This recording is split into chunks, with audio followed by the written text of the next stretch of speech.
welcome back ulit sa ating YouTube channel. So update na tayo ngayon sa ating project. Okay, bali yung ginagawa ni Foreman dito is a continuation lang naman siya rito ng pag-welding. Bali yung binubuo nating grills dito is 16. Ayan. So ito na yung pinakang natin, pang 15, and then isa na lang po yung gagawin niya. So ito yung sa natin, awning dito sa may harapan. Ayan, sa bintana natin. Okay, so mahaba yan mga master. Then yung mga kasama natin dito, so paspas lang pagpipintura ng primer. Ayan. So ito yung mga grills na natin na natapos. Ayan. So patungan na ng primer. Bali yung kulay niyan mga master is blue. Blue po ang maging kulay niyan. So yung iba isang di sa likod mga master. Ayan.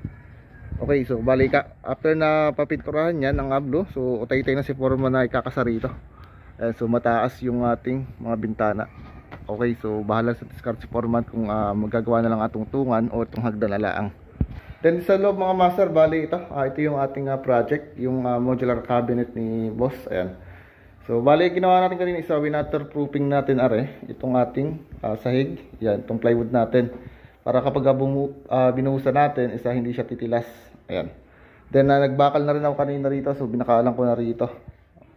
Yan, yung sa side natin. Tsaka din yan mga master. Bali ang kapal lang niyan isa lang kasi naka lang ng metal paring, so 5 lang po, 5 cm.